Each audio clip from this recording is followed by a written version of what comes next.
I talk about calibration. If you work at a company and you have test equipment, a lot of times it's routinely calibrated. It gets sent out to some cal lab and it comes back and it has a sticker on it. But if you're at home, you really probably don't have the financial ability to send your equipment out to get it calibrated. So you're always kind of wondering, at least I was kind of wondering, well, how good is my stuff? Is it okay? Has it drifted? Do I need to worry about it? And then I started buying old test equipment that was broken or way out of cal or something, and I get it for cheap, and then I would try to fix it, and I needed some way of calibrating it and putting it back into use for home. It didn't need to be perfect, but I wanted it to be as good as I could financially afford, and I didn't have any money, this is what I came up with a long time ago. I built this back in the early 80s, and it was my cal standard for a very long time, dozens and dozens of years. So let me show you what I built here. The first thing is that I was fortunate enough to work for a company that allowed me to build things with parts out of the stockroom for free. I worked for Hewlett-Packard for many years, and the policy was that you could go to the stockroom and you could get parts to take home to build projects free of charge. They encourage you to do what we call G jobs, government jobs, right? And they let you take stuff home and build things. And the idea was that, doing electronics on your own time is good for the company. You learn, you develop things, you might even invent something at home and bring it back into work and stuff. So it was a great policy. I hope other companies do that, and still doing that. But anyway, so I went to the stockroom and I found some parts. First of all, there was these nice little proto boards. Back then, every single PC board that Hewlett-Packard made was gold-plated. So even the little proto boards are all gold-plated. So they're a very nice little work of art as well. So I thought, well, what did I really care about at home? I cared about voltage. Am I measuring voltage correctly? I cared about resistance, and I cared about frequency. So I tried to put together this little board.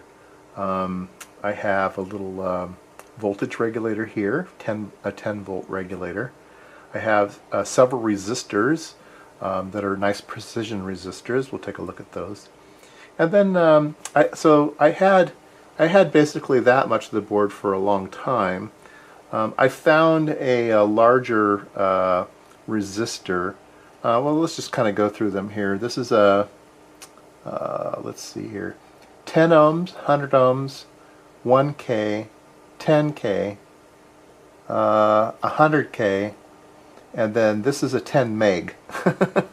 And like I said, I found this a lot later, probably in a junk bin someplace. But these are all 0.01% resistors, 0.01%. So these are very expensive resistors. I figured 0.01%, I'm good to go. That's all I need at home. So this allows me to calibrate resistance. And they're not hooked to anything. They're just resistors kind of soldered to the board, and I can take clip leads and I can clip them on here and measure the resistance. There's a voltage regulator. In fact, there's two here. This was my original voltage regulator, and one day I hooked up the power backwards, or wrong voltage or something. Anyway, I blew it up. I was not very happy, and I blew up my regulator.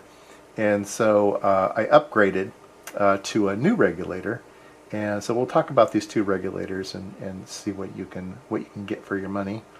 And so these output 10 volts. I have a little sign to myself here saying 12 volt input. So there's a input, ground, and out. So if I put 12 volts across ground and input, then I get 10 volts on this output. And here, this particular device is for frequency. I had a piece of junk equipment I don't remember where I got it. I believe it was a old GPS receiver, back when those were like, you know, briefcase size things. And you needed a very accurate clock on them. It would be synchronized with the GPS satellite, but you needed an accurate source locally. And so I looked in that particular thing, and there was this Motorola oscillator, of an oscillator, and I thought, well, that's got to be pretty good. If it's good enough for a GPS, it's probably better than anything I have at home, and so let me go ahead and use that as a reference. And I didn't really know its accuracy, but I knew it was as good as I needed it at home at that point in time. And I had no way of really measuring it until now. I have a Rubidium standard now, and I can go measure this thing and tell you how bad it really was. And I have 6.5 digit voltmeters, and I can go measure the voltage, and I can now know what they were. But at the time I didn't. All I knew was they were better than any instrument I owned, and I was as good as this board was, and that was good enough for me. So this particular oscillator again is a 12 volt, so if I put 12 volts across the red and black wires, then I get a 10 megahertz signal out to the other pin, and it is oven controlled. So let's kind of see how good these things are. Let's pull up a data sheet on these voltage regulators. Alright, this is a data sheet for the first device that I had, the original device. We had these in the stock room. They were an LH007, sorry, 0070, so an LH0070, precision 10 volt reference, made by Linear Technologies, a really great company. And so let's take a look here at the data sheet. It was a little metal can, a TO92 can, or TO5 can, I'm sorry, TO5 can. And let's see, let's go down to the 70 part. Oops, I've gone too far. LH70. Here we go.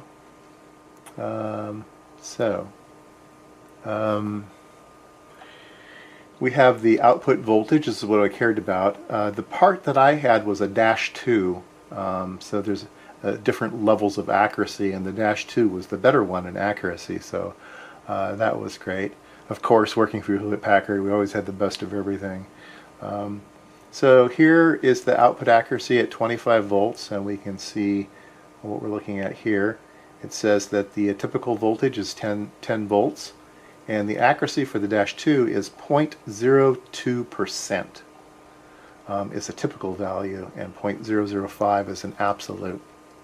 And Linear Technologies is pretty conservative, so I was pretty sure that it was probably around the typical. So 0.002% is, well, 1% would be 0.1 volts, 0.1% would be 0.01 volts, and 0.01% would be 0.001 volts. So this is good to plus or minus 0.002 volts.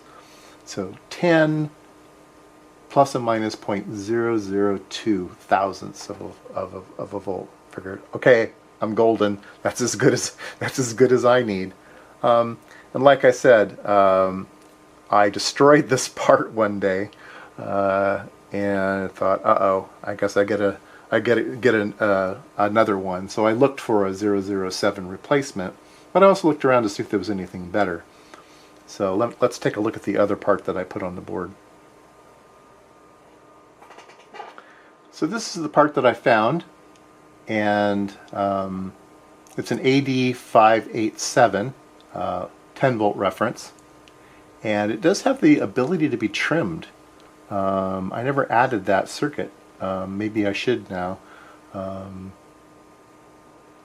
But let's see how good it is. Laser trimmed. So this part is laser trimmed, and it's good to plus or minus 5 millivolts.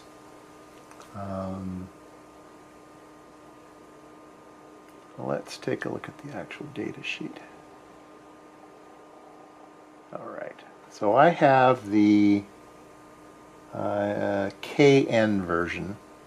So this is K is in the middle, and we can see here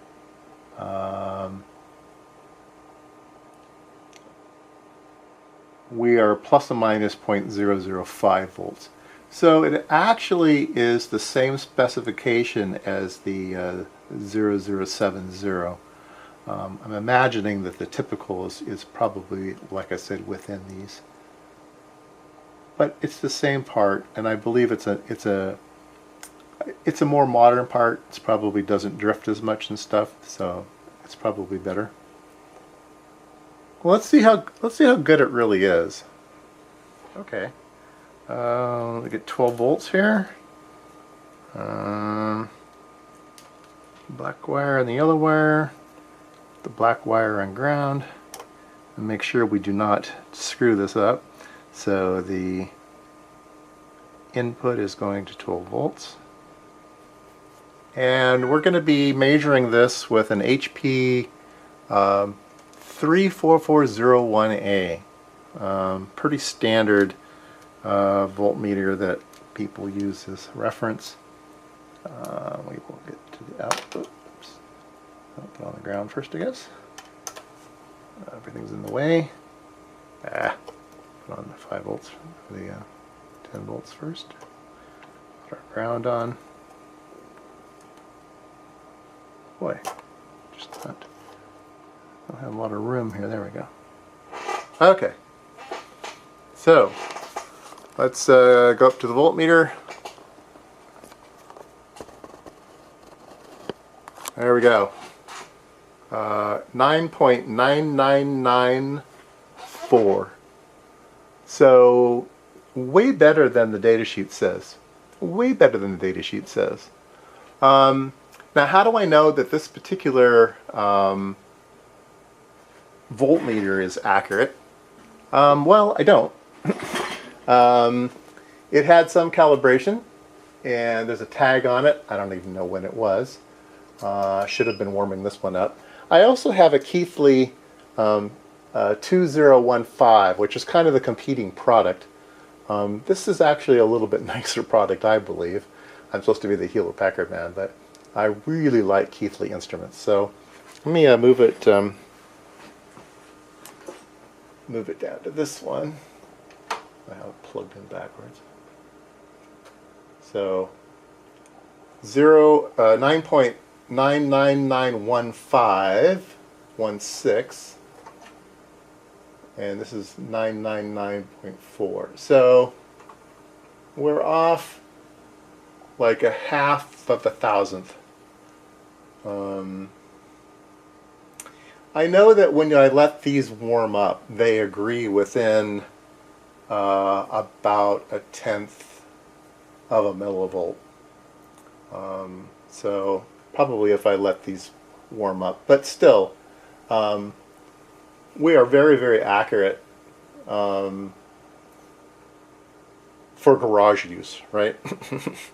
So both of the regulators, the one that I had previously probably was about the same. I wasn't able to measure it back then, but I now know that had I not had any other cal standards and I was rebuilding a voltmeter and I used this, I know that I would be within 0.001%, right? 0.05%.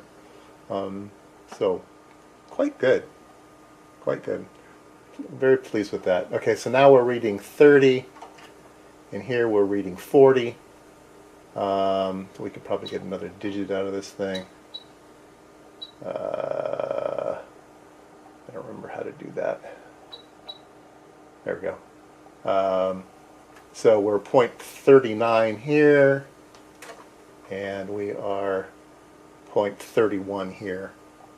32 here. So again, if these warmed up, they'd be very, very accurate. And I know when I purchased this one, the calibration on it was quite new. And because they both matched, I'm pretty well guaranteed that these are still quite good for accuracy. I'm sure they're good to a tenth of a millivolt, and probably better than that.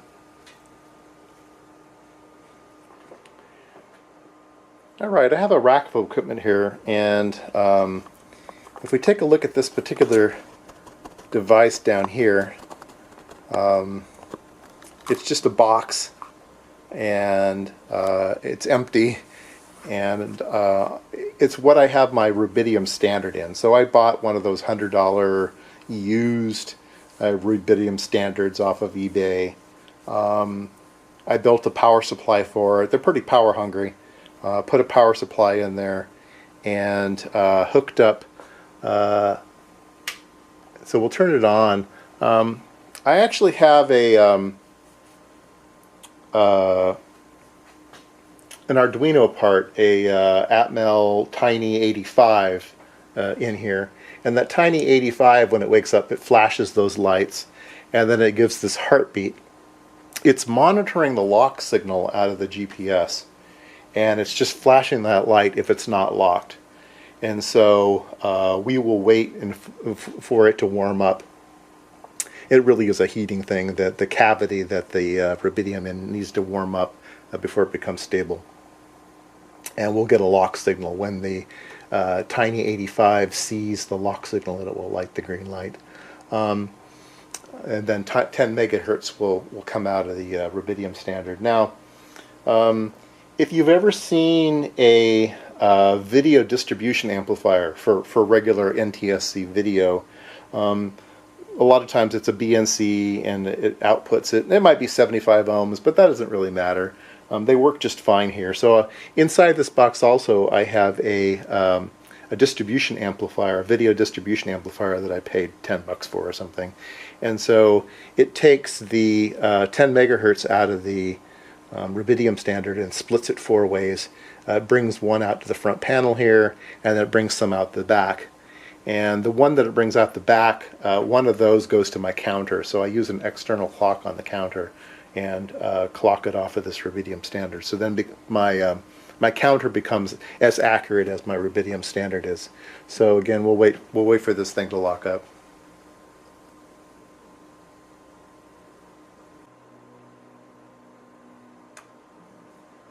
Alright, so we just got a lock, so now we have a green light, so we know that our 10 megahertz is as good as the Rubidium thinks it is. So now we'll come over here to the counter. Let's zoom in, that's as far as zoomed in. Alright, so this is a Hewlett-Packard 5316B. It's an old LED display counter. And it has the upgraded option, so it can go up to I think 1.2 gigahertz, if I remember right. So we have a external clock coming into this thing, so now we're able to measure very accurately whatever we give it. So let's go back to the board and see what our 10 megahertz measures. Alright, let's take the 12 volts off of our power supply, and we'll use that 12 volts here on our oscillator. So there we go. Okay, and I have the counter is here, so let's hook up the ground on the counter, and we'll hook up the counter to the gray wire. Right.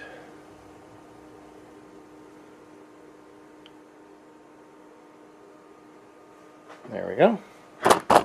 And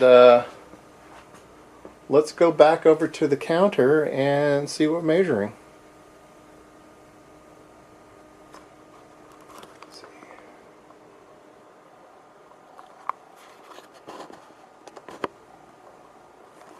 So we are measuring 9.999995. That's pretty accurate. Let's see.